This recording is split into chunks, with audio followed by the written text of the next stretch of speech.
영광을 올려드립니다. 귀한 찬양 감사합니다. 하나님의 평안이 우리 모든 성도들의 심령 가운데 넘치기를 바랍니다. 옆에 계신 분들에게 하나님의 평안이 넘치기 바랍니다. 인사하겠습니다. 하나님의 평강이 넘치기를 바랍니다. 우리 오늘은 성찬의 은혜, 또 우리 귀한 찬양의 은혜, 이것만으로도 충분한 것 같습니다.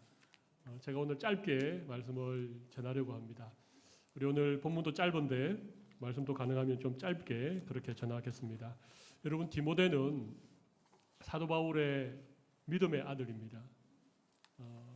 사도 바울은 결혼을 하지 않은 것으로 알려져 있는데 바울이 이렇게 얘기합니다. 우리가 읽진 않았지만 오늘 본문 2절에 보면 그리스도 예수의 사도된 바울은 사랑하는 아들 디모데에게 편지하노니. 바울이 디모데를 사랑하는 아들이라고 불렀던 이유가 있습니다. 디모데를 복음으로 낳았기 때문에 그렇습니다. 바울이 전한 복음을 듣고 디모데가 회심하고 하나님의 자녀가 된 것입니다. 더 놀라운 것은 바울이 3년 동안 목회했던 에베소 교회, 바울이 전도 여행을 통해서 수많은 교회를 개척하고 수많은 교회를 이렇게 세웠지만 바울이 가장 오래도록 목회했던 교회는 에베소 교회입니다.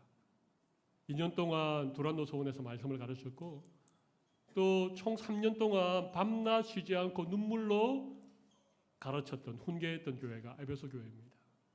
근데 그 에베소 교회를 바울의 뒤를 이어 이 젊은 디모데가 담임을 하고 있는 것입니다. 디모데의 마음에 얼마나 큰 부담이 있었겠습니까? 대사도 바울, 그의 뒤를 이어서 에베소 교회, 바울이 가장 오랫동안 목회하고 눈물로 가르쳤던 그 교회를 디모데가 이제 담임 목회를 해야 된다는 게 얼마나 힘들었겠습니까?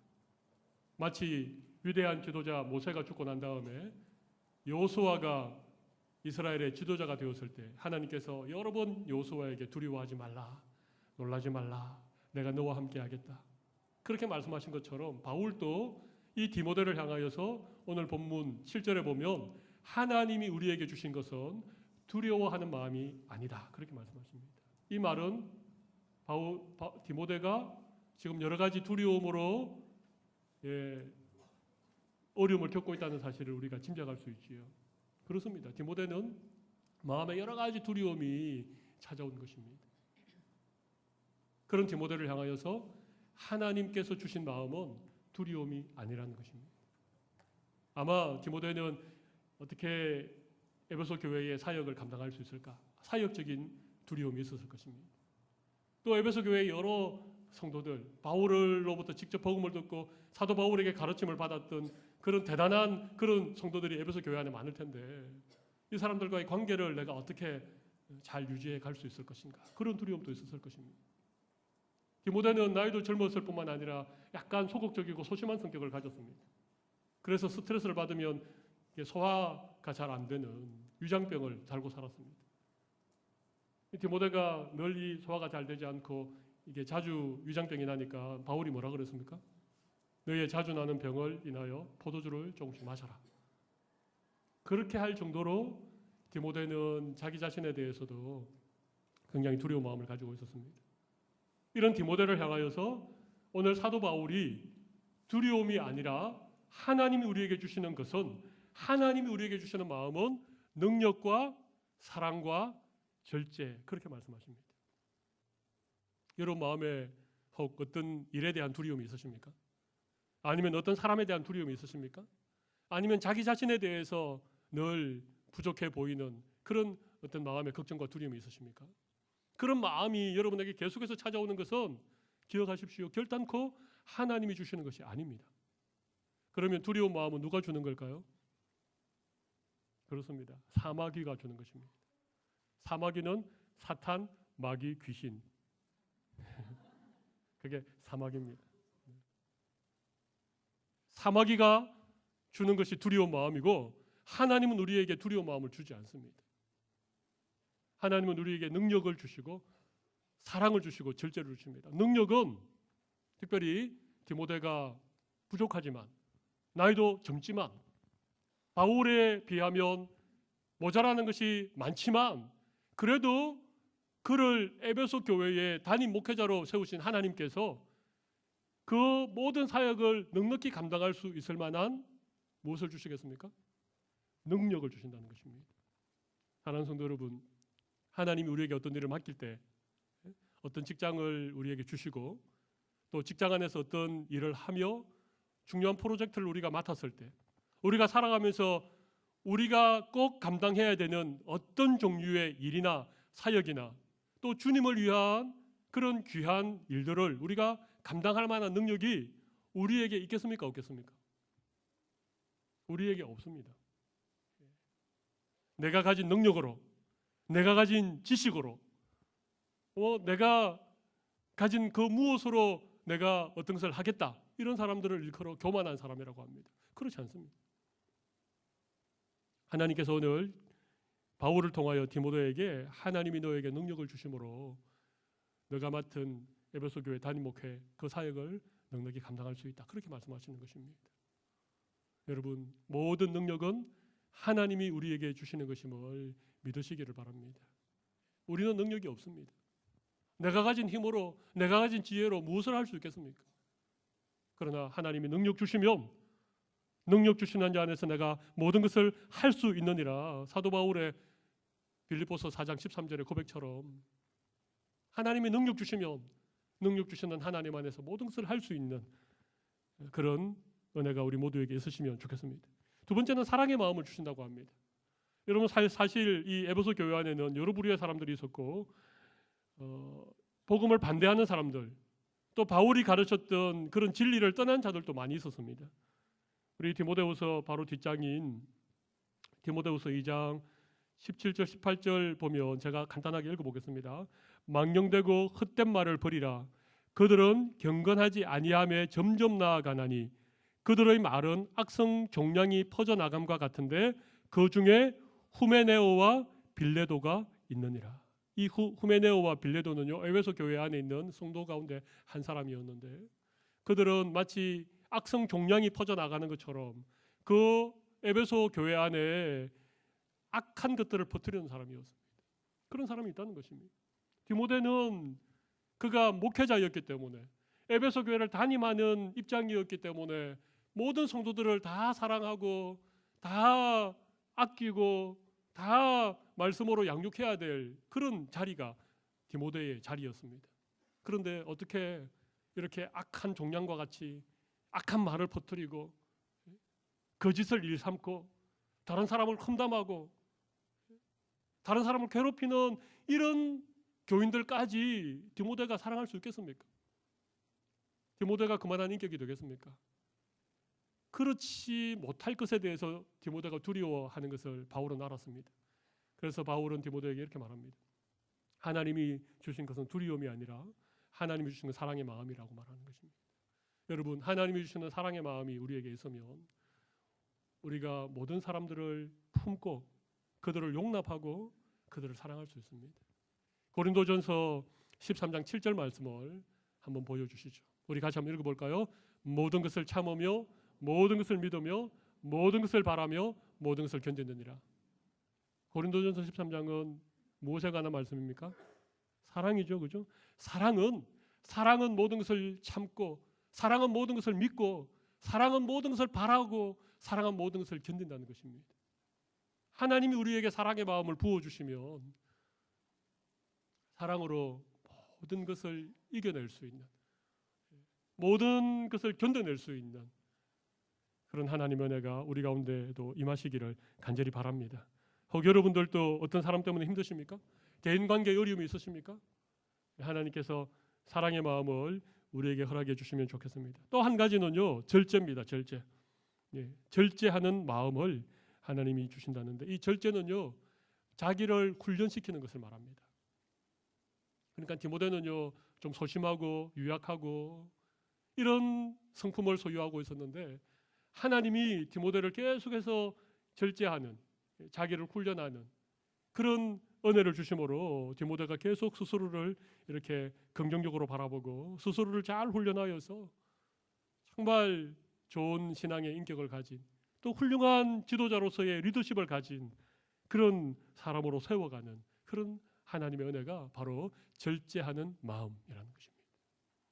디모데는 세 가지 이유로 인하여 두려워했습니다. 하나는 그가 에베소 교회 담임 목사로서 교회의 모든 목회적인 사역, 거기에 대한 두려움이 있었습니다. 또 하나는 그 에베소 교회 안에 있는 모든 성도들을 어떻게 사랑할 수 있을 것인가에 대한 두려움이 있었습니다. 또 하나는 소극적이고 소심한 자신이 어떻게 목회자가 될 수 있을까에 대한 두려움이 있었습니다. 그렇게 두려워하는 디모데에게 하나님이 능력과 또 뭡니까? 사랑과 또 뭡니까? 절제의 마음을 주셨습니다. 저는 이 세 가지, 하나님이 우리에게 주기 원하는 이 세 가지 마음이 우리에게 있다면 우리도 이 세상 살아가면서 우리에게 맡겨진 일도, 우리와 더불어 살아가는 수많은 사람들과의 관계도, 특별히 나 자신을 계속해서 성장시켜 갈 수 있는 하나님의 은혜를 경험하게 되리라고 생각을 합니다. 한 가지만 더 말씀을 드리고 말씀을 마무리하겠습니다. 8절 말씀을 같이 한번 읽어보겠습니다. 그러므로 너는 내가 우리 주를 정언함과 또는 주를 위하여 갇힌 자 된 나를 부끄러워하지 말고 오직 하나님의 능력을 따라 복음과 함께 고난을 받아라. 자, 디모데에게 두 가지 마음이 있었던 것 같아요. 하나는 두려움이 있었습니다. 그죠? 두려움. 또 하나는 어떤 마음이 있었을까요? 어떤 마음이 있었겠습니까? 8절에 어떤 마음이 있었을까요? 그렇습니다. 부끄러워하는 마음이 있었습니다. 사실은 오늘 우리 성찬식을 했습니다마는 성찬에 대한 오해가 많았습니다. 사람의 살과 피를 먹는 이상한 집단, 사교 집단, 뭐 그렇게, 사교는 사악한 종교 뭐 그런 의미죠, 그죠? 그렇게 기독교가 폄하되던 그런 시대였습니다. 그 당시 로마의 황제가 네로라고 황제였는데, 이 네로는 약간 정신에 문제가 있는 황제였고, 로마에 일어난 대화재의 원인을 기독교인에게서 찾으면서 기독교를 박해하기 시작한 그런 황제가 로마를 다스리고 있었습니다. 뿐만 아니고 바울의 디모데의 영적 아버지인 바울은요, 지금 감옥에 갇혀 있습니다. 그리고 디모데후서를 기록할 때쯤은 그의 인생의 마지막 순간, 이제 순교할 날이 멀지 않았던 이런 여러 가지 상황 속에서 디모데의 마음 속에 두려움뿐만 아니라 이 복음을 위하여 갇힌 자 된 바울에 대한 이런 그동안 너무 자랑스러워하고 정말 바울을 너무너무 의지하고 그렇게 했는데 거기에 대한 부끄러운 마음이 있었다는 것입니다. 오늘날은 우리가 예수 믿는다는 것, 우리가 기독교 신앙을 가졌다는 것을 뭐 우리 자유롭게 얘기할 수 있습니다만은 이 당시만 하더라도 사실 예수 믿는다는 것이, 내가 기독교 신앙을 가졌다는 것이 어떤 박해를 각오해야 되는 일이었고 또 이상한 사람으로 그렇게 오해받을 만한 그런 일이었기 때문에 사실 참 쉽지 않은 것이었습니다. 십자가라고 하는 것도 그렇습니다. 십자가가 유대인들에게는 끄리끼는 것이요 헬라인들에게는 미련한 것으로 그렇게 생각했습니다. 지금은 십자가가 기독교의 상징이죠. 우리 믿음을 십자가로 그렇게 표현할 수 있습니다만은 디모데 후서가 서여질 때만 하더라도 십자가는 그냥 사형 형틀이었습니다. 예수님이 십자가에 달려 죽으시고 부활하셨다는 그런 믿음을 가지고 있었지만 여전히 십자가는 부끄러운 것이었습니다. 기독교 복음도 부끄러운 것이었습니다. 그러나 바울은 디모데에게 주를 정언하는 것을 부끄러워하지 말라. 복음 때문에 같이 나를 부끄러워하지 말라. 혹시 여러분 예수 믿는 것이 부끄럽습니까? 다른 사람에게 내가 교회 다닌다고 말하는 것이 좀 떳떳하지 못하십니까? 혹시나 예수님 믿어야 구원받습니다. 그렇게 십자가의 복음을 전하는 것이 굉장히 주저주저하고 상당한 용기가 필요한 그런 일이십니까? 왜 그럴까요? 물론 디모데 후서가 쓰여졌을 그 당시와는 비교할 수 없을 만큼 기독교는 세계적인 종교가 되었습니다. 예수님은 모든 사람들이 구원자라고 그렇게 인정하는 그런 분이 되셨습니다. 그래서 지금은 우리가 복음을 부끄러워할 이유가 전혀 없는 것 같습니다. 떳떳하게 십자가를 얘기해도 괜찮은 시대를 우리가 살아가고 있음에도 불구하고 우리에게도 왠지 모르게 십자가를 얘기할 때 주저함이 있거나 예수님의 이름을 전할 때 왠지 모르는 이런 어떤 부끄러움이 있는 이유가 있습니다. 저는 있다고 생각합니다. 그게 무엇인가 하면요, 물론 오늘날 교회가 세상 사람들로부터 이 근심거리가 되었습니다. 예전에는 교회는 세상의 소망이었습니다. 교회는 믿을 만한 곳이었습니다. 교회 다닌다 그러면, 교회 집사다 그러면 그냥 사람들이 믿어주는 그런 시절들도 있었지만,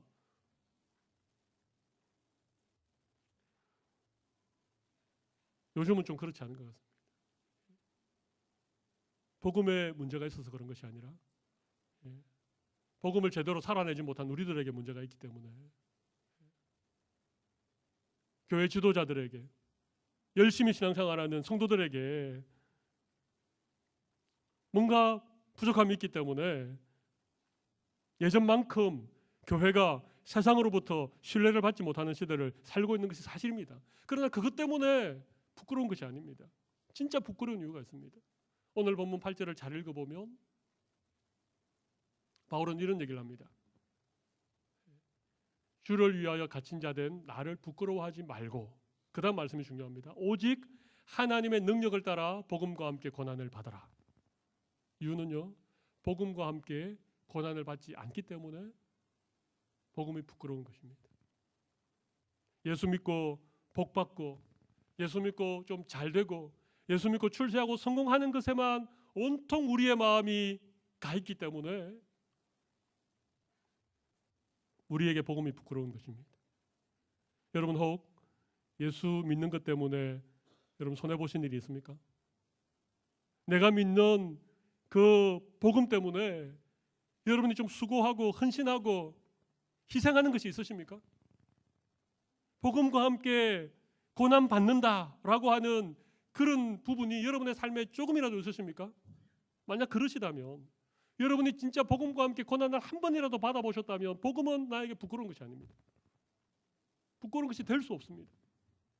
복음과 함께 고난을 받는 그 순간, 그렇게 이해되어지지 않던 십자가가 우리에게 이해되어지고, 그렇게 믿어지지 않던 그 예수 그리스도의 사랑이 믿어지는 은혜를 우리가 경험하게 됩니다. 여러분이 여전히 복음에 대해 주저함이 있고 십자가를 얘기하는 것이 끄리낌이 있다면 복음과 함께 고난을 받아본 일이 없기 때문에 그렇습니다. 예수 믿고 잘 되기만을 바라고, 예수 믿고 행복하기만을 바라고, 그런 마음으로만 신앙생활을 하는 분들에게 십자가는 부끄러운 것입니다. 왜냐하면 십자가는 예수님이 자기를 쳐서 복종시키시고 살과 살을 찢고 피를 흘리신 십자가, 그것이 우리 기독교의 복음이기 때문에 그렇습니다. 네, 여러분, 여기도 복음과 함께 고난을 받는 여기도 중요한 사실이 한 가지 있죠. 그게 뭔가 하면 오직 하나님의 능력을 따라, 오직 하나님의 능력을 따라 복음과 함께 고난을 받는 것입니다. 우리 힘으로 어떻게 복음과 함께 고난을 받을 수 있겠습니까? 하나님이 능력 주시면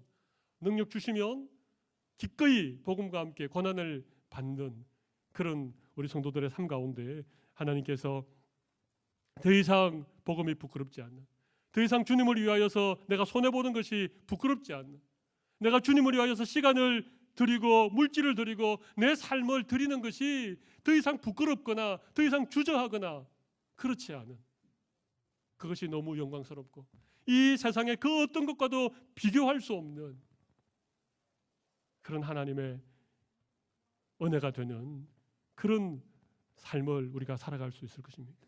여러분, 복음이 부끄러운 것이 아닙니다. 복음이 부끄러운 것이 아니고 복음을 살아내지 못하는 우리의 삶이 부끄러운 것입니다. 다시 말씀드립니다. 복음이 부끄러운 것이 아니라 복음을 살아내지 못하는 우리 자신이 부끄러운 것입니다. 여러분이 복음과 함께 고난을 받으시면 하나님께서 더 이상 복음이 부끄럽지 않는 삶을 살아갈 수 있는 귀한 은혜를 우리 모두에게 주실 것입니다. 오늘 이 은혜가 예배하는 모든 성도들에게 넘치기를 바랍니다.